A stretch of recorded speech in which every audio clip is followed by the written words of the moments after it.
Assalamualaikum, balik lagi di channel YouTube-nya aku, Diana Widya, ibu 4 anak krempong.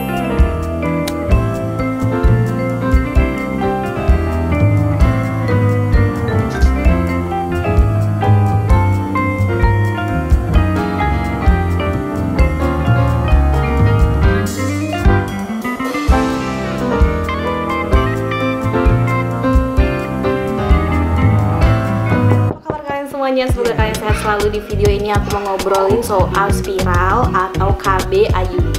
Jadi aku tuh tidak memilih untuk steril, aku memilih tetap pakai KB spiral ini. Jadi video ini adalah rangkuman semua cerita aku tentang KB spiral ini, dan aku juga nanti mau klarifikasi mengenai pernyataan-pernyataan aku di video sebelum-sebelumnya tentang pengalaman aku memakai KB spiral. Ya udah, nggak perlu lama-lama, kayak biasa sebelum ke videonya dukung channel ini dengan subscribe, dan juga jangan lupa untuk like, terus share kalau kalian suka banget sama konten-konten aku, dan jangan lupa juga untuk follow akun sosmed aku yang lainnya nanti di sini.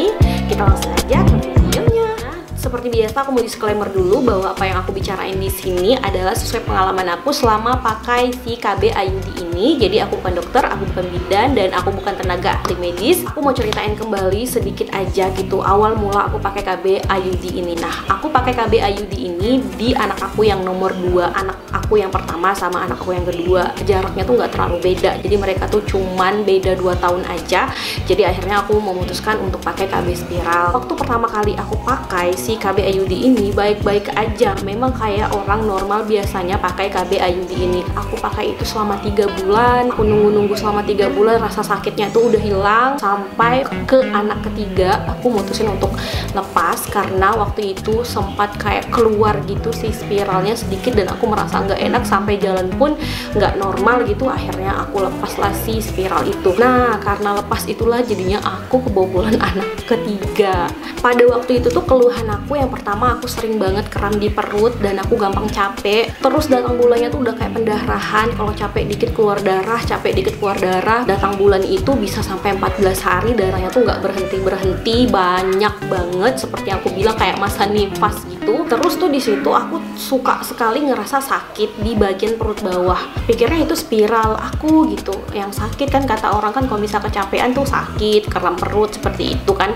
Nah, aku ya udah, aku pikir itu ya udah karena spiral. Bahkan aku kalau misalnya pakai celana yang terlalu ketat gitu nggak bisa tuh, sakitnya bisa sampai ke kaki. Kakak aku juga pakai spiral, terus aku tanya gimana gitu, katanya enggak sakit. Dia juga ngerjain pekerjaan rumah tangga tuh sendiri dan dia ngerasa nggak sakit. Mungkin aku nggak cocok kali ya pakai spiral ini, dan itulah akhirnya aku memutuskan untuk lepas. Itu berjalan bertahun-tahun aku sakit di bagian bawah perut, dan terus suka banget sakit pinggang belakang. Nah, juga aku tuh kalau misalnya setiap mau mens atau setelah mens gitu pasti ada tonjolan di bagian bawah kelamin gitu. Setelah aku lepas gitu si spiral ini, kenapa keluhan yang aku rasain awalnya aku pikir itu karena si spiral ini kok masih ada gitu, kok aku sakit di bawah bagian perut, terus aku masih ngerasa ngilu di pinggang aku. Akhirnya aku coba untuk cek puncaknya itu pas aku hamil anak ketiga, mungkin karena ada dorongan juga dari rahim itu, dan akhirnya nongol lah gitu kayak benjolan, dan aku cek ke dokter SPOG, ternyata itu adalah kista Bartholin. Ternyata aku tuh kena kista Bartholin itu bukan karena spiral. Kalian pengikut aku tuh juga pernah buat video kalau aku tuh terkena penyakit batu empedu. Sebenarnya tuh perut aku sakit pas waktu pakai celana yang ketat atau rok yang ketat atau celana dalam pun kalau pakai ketat tuh kan sakit jadinya sampai ke kaki.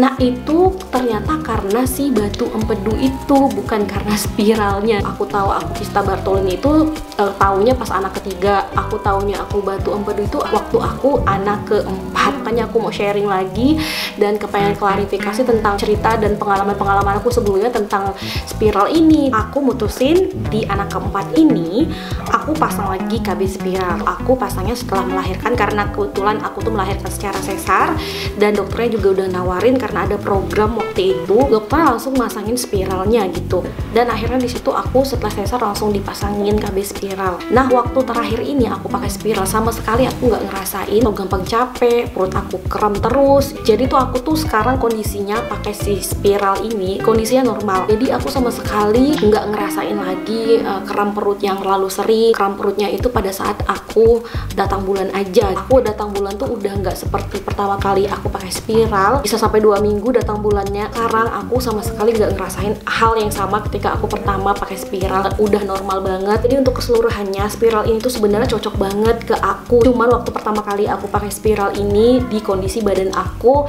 yang memang lagi ada penyakit, aku selalu mengkambing hitamkan si spiral ini kalau misalnya aku sakit, padahal itu sama sekali bukan karena spiral ini. Buat kalian yang kepengen coba silahkan, karena spiral ini adalah salah satu KB yang direkomendasiin, lebih simple, lebih sederhana, dan ini juga lebih mensehatkan reproduksi kita. Dia juga nggak ada hormon. Jadi spiral ini adalah sebenarnya KB rekomendasi dari aku. Buat kalian yang kayak masih takut untuk pakai spiral, dicoba aja dulu. Ya udah, itu dia cerita pengalaman aku selama pakai KB spiral. Jadi sekian videoku hari ini. Makasih buat kalian yang udah nonton videonya dari awal sampai akhir. Semoga bermanfaat. Jangan lupa tinggalin komen di bawah kalau misalnya kalian ada pertanyaan atau misalnya kalian kepengen sharing juga tentang pengalaman selama memakai KB spiral ini. Sampai jumpa lagi di videoku selanjutnya. Assalamualaikum warahmatullahi wabarakatuh.